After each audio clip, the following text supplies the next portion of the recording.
TrumanLakeFishingIntel.com presents your latest Truman Lake Fishing Intel Expert Roundtable.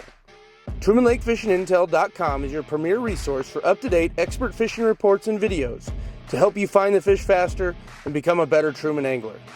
Multi-species coverage includes crappie, catfish, bass, hybrids, and more. View this month's full episode roundtable exclusively at TrumanLakeFishingIntel.com. This month's roundtable is brought to you by Anglers Port Marine. Whether you're a first-time boat owner or a seasoned professional, Anglers Port Marine has an option for you. Conveniently located between Clinton and Warsaw on 7 Highway, stop on in to view top industry boat brands including Phoenix and Low Boats. With their award-winning sales and service, Anglers Port Marine has you covered. 660-438-4600 or learn more at anglersportmarine.com. The Mahoney Real Estate Team, powered by eXp Realty. Introducing Tyler Mahoney, your trusted real estate expert from eXp Realty. With longtime roots in the Truman Lake area, Tyler knows the ins and outs of the many great features our region has to offer. As one of the top-selling real estate agents around the lake, Tyler excels in selling both land and homes, consistently fetching top prices for his clients. What sets Tyler apart? He delivers exceptional service through his professionalism and negotiation while using extensive marketing tools to get the most eyes on your property, including tools that no other agent has available in the entire state of Missouri. For a seamless real estate experience and unparalleled results, contact Tyler Mahoney today. Reach him directly at 816-536-7038. And now, let's start the show. Hey guys, Tyler Mahoney here with TrumanLakeFishingIntel.com. We are back again for another edition of the Truman Lake Fishing Intel Roundtable Podcast.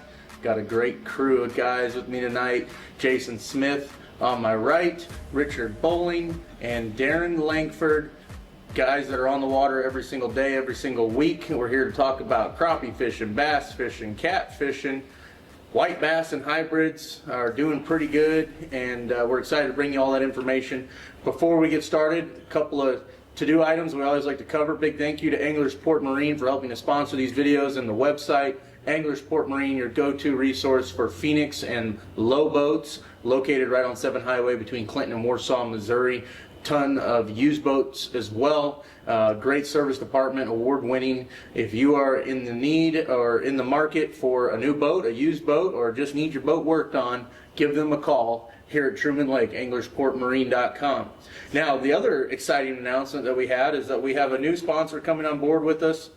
A local restaurant here in Clinton, Missouri called Holly's Kitchen, and we are so excited about this. She's going to be providing dinner for us. Well, when we shoot these podcasts, we get the guys together, we have dinner, and kind of have a couple beers and then talk fishing. And so she's going to be providing dinner to all of us here for the next year on our podcast. We're super excited about that. She is located down at the Meadow Lake Country Club down just south of Clinton, about 3 minutes. And a lot of people get the wrong impression at a country club that there's some fancy dress attire requirement. There is not. You can go very casual, so don't worry about that. It is all made from scratch cooking, and it's really, really good. So we highly encourage you to go check that out. If you are a premium member of Truman Lake Fishing Intel, she's also offering a discount. So if you are a premium member and you go in there, make sure to show your active membership to her or the staff, and they will get that taken care of for you. So be sure to check them out. They do deliver within Clinton as well. They do take and bake meals where they've already got some pre-made stuff that you can just throw in the oven, grab and go sandwiches type of stuff. So if you're just ready to get to the lake as you're coming down from the city for the weekend, you can stop there, grab some stuff, and be ready to roll and not have to be 2 out of time from sitting and waiting for food, because she's got it all ready to go. So super excited about Holly's Kitchen. We're going to see more information about her. If you go to our website, you'll see their banner ad, their sidebar ad. You can find information about their business. But Holly's Kitchen, really great, fairly new restaurant here in Clinton, and we're really excited to be working with them and supporting them like they're supporting us. So be sure to check them out. With that, we're going to get into talking some fishing. It is mid-October, And man, the heat is still kind of lingering. The water temperature is hanging in there in the mid upper 70s, it sounds like. Across the lake. And it's kind of that, Darren, I can't remember what you called it, October blues. Where the fishing, where you're professional one day and you're complete, can't catch nothing. And so it's up and down like crazy, and the crappie fishing in particular on the upper end of the lake has been a little bit different. I actually was talking to someone today who was asking about a guide trip, and he's like, well, this year isn't a good time, the crappies for like the springtime, just that classic what we always hear. And I'm like, well, on Truman, that's not the case. It's pretty good all year long, but there is some weird little times like now where it's not that you can't catch them, it's just that you might have to drop on 10 fish before you get one to bite. That or start early. Yeah. So Richard, with that in mind, I want you to talk about kind of what the crappie fishing has been doing, but also I want to hear your thoughts on the crappie fishing on Truman. I know we've talked about it a lot, but I want to talk about it again with just the quality of fishing throughout the year. First of all, what I've been doing to catch the crappie, I'm leaving the buck salt at 7 o'clock. The earlier you can get out if you're fishing from buck salt up, that's the best bite. You got to about 10 o'clock, and then the fish that's suspended, they're all cocked up. Every one of them will bite. About 10 o'clock, they drop. You'll watch them. They'll just sit down on the bottom, and once they get on the bottom, they're harder to get on, and they just don't want to eat as much. So you got about 3.5 hours there to catch them, which we had 60 good crappie yesterday by 11 o'clock. But all on minnows, and I did on Monday. We used the jig, and they eat the jig just as good as the minnows. But you got about a 4-hour window there to catch them. Yeah, and up the lake. Yeah, up the lake. Because Sean was telling me today, I think he had two trips today, and it took him well into the afternoon to do 2 trips. And I guess to give perspective for a lot of people that haven't been on a trip, expectation-wise, typically you have 3 people on the boat. I mean, 3 hours to 4 hours should be more than enough, typically.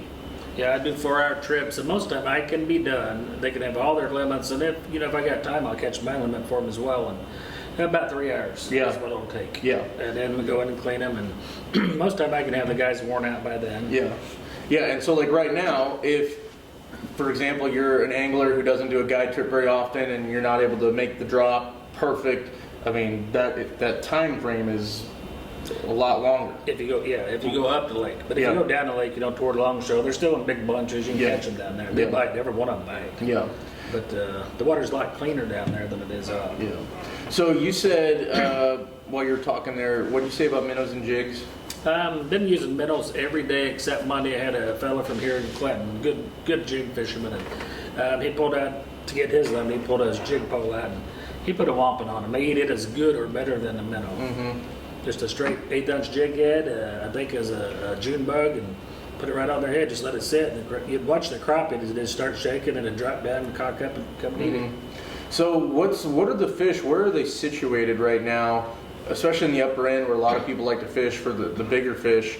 Are they making their move towards like the mouths of the pockets and creeks? Are they still out in the flats? What are we doing? These fish are, when you get up there, you got the river channel. I'm in the river channel, and it's about 11 to 14 foot deep, and it's not very wide. And then it comes up pretty slow, and then it'll taper off to 8 foot. They're in that ditch. That's where they're at. And I can show you on my graph. I cover about a mile of water a day. It's big horseshoes, what it is. Yeah, dude. Never run out of fish. Everywhere you look, there's crappie. Everywhere you look. Now, contrast that with down the lower end. What kind of depth of water are you fishing? What are you doing? Today I was in 7 to 20 foot. Okay. Fishing. I'm fishing minnows. I'm putting them on a jig head, dropping them down to the fish and slow reeling away from them. They're coming up and hitting it. I'm finding about every 3rd fish is eaten. Okay. I get about 2 fish that they'll follow clear to the boat, and they just turn around and go the other way. They kind of smell it and just gone. I mean, and then the 3rd one will fly out of the brush and just smoke it. Pretty much flats on the tree edges is where I'm finding them, but I'm in a little deeper water. River channel's real wide down there, so I'm fishing channel swings, and I'm fishing the bank of the swing. So the outside bank of the swing is what I'm fishing. and it seems to be doing pretty good. There is bigger schools the farther down. I'm basically fishing bucksaw down. Yeah. And there's bigger schools. I'm finding schools. I fished 2 trees today. They have to have 5,000 fish on them. But the 2 that I found with 5,000 fish on them, I got 4 or 5 to eat. Oh my and then the ones that I'm finding that are, there might be 100 fish on them, and they're more quality fish. I catch about 10, 15 fish off of it, and then I got to move. Yeah. They just stop eating. And the same thing at about 10, 11 o'clock today, it just kind of went flat. And I caught a few after that, but it was very few. So. Yeah, that matches up. We had a report from Truman State Park Marina here earlier in the week that some anglers have been reporting really large schools of fish on the edge of the timber, kind of on a bluff wall, but giant schools kind of on the channel side. Yep. Just roaming around. Yeah, and I found in the last couple days with the cold front there's a lot more fish on the deeper parts of trees. Find a lot more concentrations against the base of the tree. Seems like everything's pushed down a little bit deeper into stuff.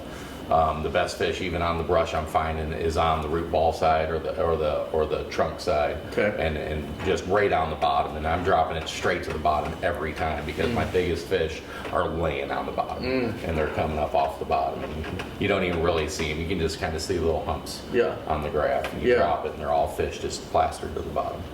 Interesting.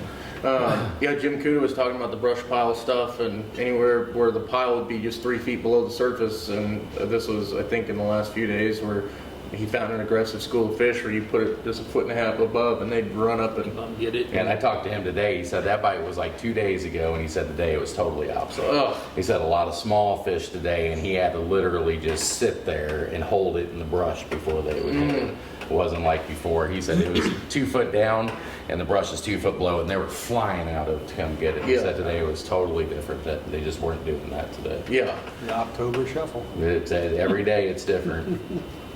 So to the second part of the question, with just kind of letting people know who may have the misconception of like crappie fishing is only really good in the spring, can you elaborate a little bit on the misconception of that here at Truman? Man, I go every day. If the lake's not froze, I fish every single day other than when I deer hunt or at a tournament. You can catch a limit of crappie every single day of the year. You might be in a creek, you might be on a flat, you might be in a river channel like I am now, but crappie fishing all year long is great. Used to I would pick March and say November. Now then, with live scope, you can't really say that because you can catch them every day. Yeah. You might move 2 or 3 times before you find the right pile, but once you find them with that live scope, it's on. All year long. Yeah. And so to kind of speak to the up and down nature of right now, we're in a transition of weather, and so it seems like whenever we get that, that's when you have a lot of that up and down. It would have stayed good, 2 or 3 weeks ago, the water got down to 71 or 2 and the bite was on fire. So now the water got cool, now it's warming back up, it's in the mid 70s, and that's when the bite changed and went to the worst. Yeah. When it gets cool again, it's going to be every drop. Yeah. And it'll be all on jigs, you won't have to take them in. Yeah. I'm looking forward to that. It's getting close. Yeah. What's the water temperature down on the lower end? 75, 76. Okay, so it came back up down there. Yeah. So I heard, and I actually took drone pictures, I didn't post it, but I could see kind of like a scum line in the upper Grand from Sparrowfoot the other day when I was up with the drone. Is there turnover going on throughout the lake at all? When I got home from the Nationals, there was, yes, but I don't see it now. Yeah. But Yeah, I yes. think it already happened. Yeah, it happened up there. There was moss and just. I think a lot of that sewer scum water. is just because it's low. Yeah, I mean, okay. Water stagnant, a little stagnant. Yeah, nope, you don't see it now. You don't see the streaks in the water. It's all pretty good water now. Yeah. Pretty clean down there. Yeah, you bucksaw up pretty dirty. Yeah. Come below bucksaw, and even 5 miles below bucksaw, it's Yeah. significantly cleaner. You Yeah. get down by State Park and Long Shoal area, it's real clean. That's always so interesting to me to see how quickly it goes from like pretty clean as soon as you get up to around bucksaw to dirty. Yep. And I guess it's just that bend in the river that kind of holds it Yeah, maybe there. there's more rock there too. Yeah. And it starts getting steeper banks and gets filtered out a little bit. Yeah. They get real wide down there, about 5 miles south of Bucksaw. Yeah, a lot deeper water. More Yeah. deeper water. Up there, up in the upper end, it's all farm fields and they're all silted in. So Yeah. you get any kind of wind or anything, it dirties the water up. What about the catfishing? Richard, you were talking about you've been seeing a lot of jug guys out fishing. You haven't been catfishing up in the Upper Grand yourself. I have not. I know the catfish guides in the upper end are catching fish. They're catching about 10 to 20 a day on a guide trip. The jug fishermen, they've got some. There's jugs right along the channel where I'm fishing now. And I was telling you guys earlier, they got at least a 2-pound weight on because that's what you got to have to leave them all night. It's pretty good sized catfish on this jug. Yeah. And underneath, and they got them set about 10 foot down. And there was a crappie underneath. This is in about 14 foot of water, 13, 14 foot. There's a crappie underneath it. And, the catfish would run out, and it'd come back. The crappie never moved, and I caught that crappie underneath the catfish. Yeah, and you were watching this all on live scope. Oh, yeah, I can show you how big the fish was. Yeah. It was on their jug, and I caught that crappie right under the catfish. You'd have thought the crappie would have left, he didn't.